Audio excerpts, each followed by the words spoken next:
నమస్తే మేడం. ముందుగా ఈ ప్రతిపాటి నియోజకవర్గంలో వైఎస్ఆర్సీపీకి ఎలా ఉండబోతుంది మేడం? ఈరోజు ప్రజలందరూ కూడా జగన్మోహన్ రెడ్డి గారి నాయకత్వాన్ని కోరుకుంటా ఉన్నారు. ఈరోజు మండు టెండను సైతం లెక్క చేయకుండా ప్రతి ఒక్క కార్యకర్త కూడా ప్రచార కార్యక్రమంలో పాల్పంచుకుంటూ మరి రేపు రాబోయేటువంటి రోజుల్లో ఖచ్చితంగా జగన్మోహన్ రెడ్డి గారి రాజ్యం రాబోతుందనే దిశగా ఇక్కడ ప్రజలందరూ కూడా ప్రయాణిస్తూ ఉన్నారండి. గడిచిన 2 సార్లుగా మీరు ఎమ్మెల్యేగా నెగ్గారు కదా మేడం. లాస్ట్ టైం ఎమ్మెల్యేగా ఓడిపోయారు కదా. అది ఈ గత 5 సంవత్సరాలు ఏమైనా అభివృద్ధి జరిగిందా మేడం? అంటే రాజశేఖర రెడ్డి గారు ఉన్న కాలంలో రైతులకు చాలా అభివృద్ధి జరిగింది. గడిచిన 5 సంవత్సరాల్లో మనకి ఇక్కడ వ్యవసాయ ఆధారిత ప్రాంతాలు కదా ఇవన్నీ, ఇక్కడ అభివృద్ధి జరిగిందంట. అసలు రైతుల సమస్యలు ఒక్క దాని మీద కూడా పట్టించుకున్నటువంటి దాఖలాలు లేవండి. ఎక్కడా కూడా ఒక సాగునీరు మీద కానీ మళ్ళీ డ్రైనేజీల మీద కానీ ఎక్కడా కూడా ఒక కార్యక్రమం కూడా చేపట్టినటువంటి దాఖలాలు ఈ 5 సంవత్సరాల్లో లేవు. ఏదైతే మరి పండించిన పంటలు ఏవైతే ఉన్నాయో వాటికి గిట్టుబాటు ధరలు కూడా గడిచిన 5 సంవత్సరాల్లో లేవు. ఏ రైతును కదిలించినా కానీ ఒకటే చెప్తా ఉన్నారు, కనీసం మాకు మద్దతు ధర అన్నా ఉంటే. సకాలంలో వర్షాలు పడట్లేదు, ఆ పండించినటువంటి పంటలకి గిట్టుబాటు ధరలు ఉండట్లేదని చెప్పేసి రైతు సోదరులందరూ బాధపడుతూ ఉన్నటువంటి పరిస్థితి అండి. లాస్ట్ టైం 2014లో చంద్రబాబు నాయుడు గారు రుణమాఫీ చేస్తామని చెప్పారు. రైతాంగానికి సంబంధించి బ్యాంకుల్లో బంగారం ఇంటికి తీసుకొచ్చి ఇస్తామని చెప్పారు. అంతకుముందు రాజశేఖర రెడ్డి గారి హయాంలో రైతు రుణమాఫీ ఏ విధంగా జరిగిందో అదే విధంగా జరుగుతుందేమో అని చెప్పేసి చంద్రబాబు గారి మాటలు నమ్మినటువంటి పరిస్థితులు. గడిచిన 5 సంవత్సరాల్లో ఆయన రుణమాఫీ చేయకపోగా ఇప్పుడు జగన్మోహన్ రెడ్డి గారు చెప్పిన రైతు భరోసా కార్యక్రమాన్ని నేను అమలు చేస్తానని చెప్పేసి కంటి తుడుపు చర్యగా ఇప్పుడు 1000 రూపాయలు ఇచ్చి సెంట్రల్ గవర్నమెంట్ ఇచ్చినటువంటి 2000 కలిపి 3000 రైతులకు ఇస్తున్నటువంటి పరిస్థితి ఉంది. రైతులైతే పూర్తిగా అసంతృప్తితో ఉన్నారండి. ఎక్కడా కూడా గిట్టుబాటు ధరలు లేవు. అందరూ కూడా జగన్మోహన్ రెడ్డి గారు కావాలని కోరుకుంటా ఉన్నారు. అంటే మీరు ఇప్పుడు ప్రతి ఇంటికి తిరుగుతున్నారు కదా మేడం, ప్రతి ఒక్క రైతుని కలుస్తున్నారు, ప్రతి మహిళని కలుస్తున్నారు, ప్రతి ఒక్క విద్యార్థిని కలుస్తున్నారు కదా.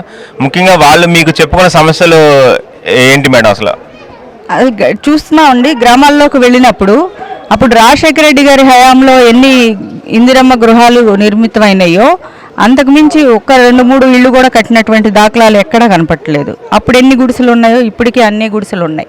అంటే గడిచిన 5 సంవత్సరాల్లో గృహ నిర్మాణం అన్నది పూర్తిగా వదిలిపెట్టేశారు. అట్లాగే చూస్తుంటే డ్వాక్రాలో ఉన్నటువంటి మహిళలకేమో రుణాలు రద్దు అవుతాయని చెప్పారు. రుణాలు రద్దు చేయకపోగా వడ్డీలో రుణాలు ఇస్తామని చెప్పి ఈరోజు వాళ్ళ దగ్గర రూపాయి ఇంట్రెస్ట్ పడుతుంది డ్వాక్రా మహిళలకి. అది వాళ్ళు చెల్లించలేకపోతే 6 నెలల తర్వాత ఆ వడ్డీని కూడా అసలు మొత్తానికి కలిపి చక్ర వడ్డీలు వేస్తున్నటువంటి పరిస్థితి. మహిళల యొక్క కష్టార్జితాన్ని మొత్తాన్ని పీల్చేసేటువంటి పరిస్థితి ఉంది. మరి వాళ్ళకి రుణాలు రద్దు చేస్తామని చేయకపోగా ఇప్పుడేదో కంటి తుడుపు చర్యగా మనకు పసుపు కుంకుమ అని చెప్పేసి చెప్తా ఉన్నారు. మరి ఇప్పుడు 1,00,000 రూపాయలు రుణం ఉందనుకోండి, 1,00,000 రూపాయలు రద్దు అవ్వాలి కదా. కానీ రూపాయి ఇంట్రెస్ట్ కట్టుకుంటా వస్తున్నారు. ఏదో అంటే వాళ్ళు ఇస్తున్నటువంటి 10,000 వాళ్ళు కట్టిన వడ్డీకి కూడా సరిపోని పరిస్థితి. అవన్నీ కూడా మహిళలు చాలా అసంతృప్తితో ఉన్నారండి.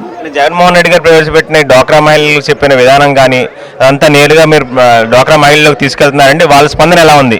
అంటే ఏదైతే ఎలక్షన్ డేట్ అయితే ఉందో దానికే 4 దఫాలుగా నేను రుణం అంతా నేరుగా గ్రామ సెక్రటేరియట్ ద్వారా మహిళలకి ఇప్పిస్తానన్న జగన్మోహన్ రెడ్డి గారి వ్యూహం ఎంతవరకు ఫలించిందంటారు?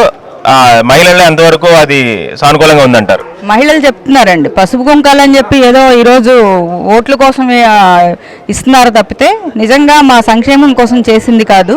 రేపు జగన్మోహన్ రెడ్డి గారు వస్తే మాకు పూర్తిగా వడ్డీ లేని రుణాలు, అంటే వీళ్ళు ఒక మహిళ మీద 1,00,000 రూపాయలు ఉంటే 4 విడతలుగా 4 సార్లుగా 25,000 ఆ మహిళకు వస్తుంది.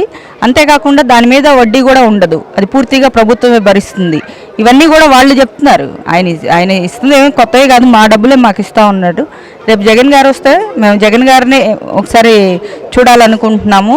జగన్మోహన్ రెడ్డి గారు అయితే ఆ రోజు రాజశేఖర రెడ్డి గారు చెప్పిన పావలా వడ్డీ రుణాలు ఏవైతే సక్రమంగా అమలు చేశారో జగన్ గారు కూడా మా అంటే మా రుణాలకు సంబంధించిన డబ్బులు నేరుగా మా చేతికి వస్తాయనేటువంటి విశ్వాసాన్ని మహిళలు వ్యక్తం చేస్తూ ఉన్నారు. మీరు ఇప్పుడు తిరుగుతున్న ప్రదేశాల్లో చాలా మంది నిరుద్యోగులు కూడా ఉన్నారు కదా మేడం.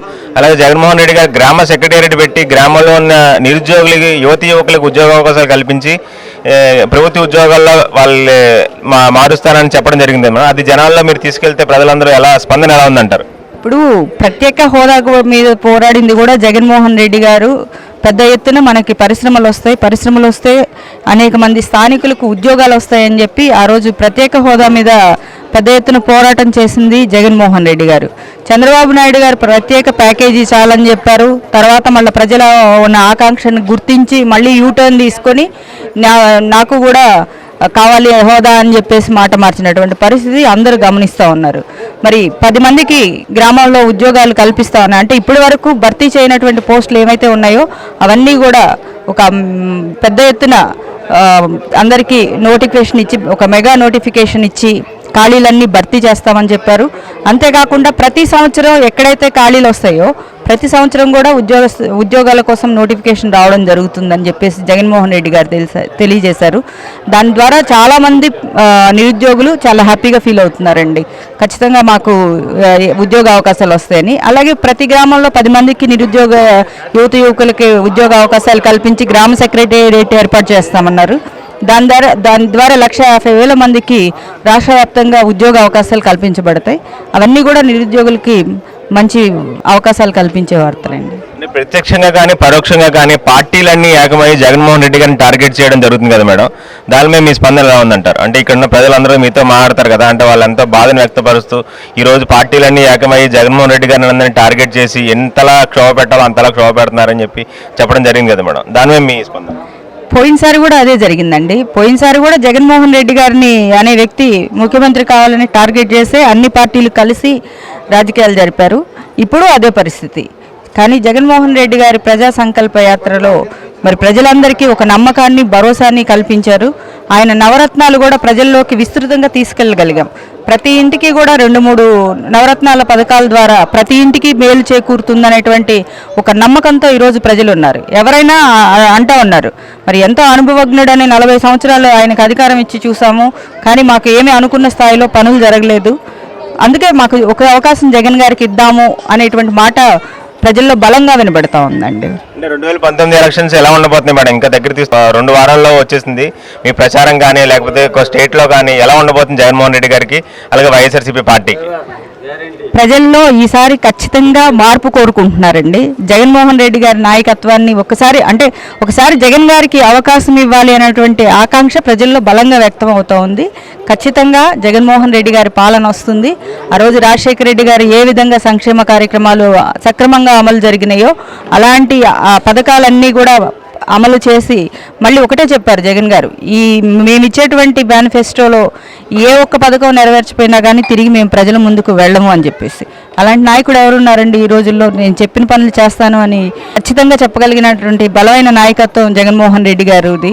కాబట్టి అందరూ జగన్ గారికి మద్దతు తెలియజేస్తూ ఉన్నారండి గ్రామాల్లో.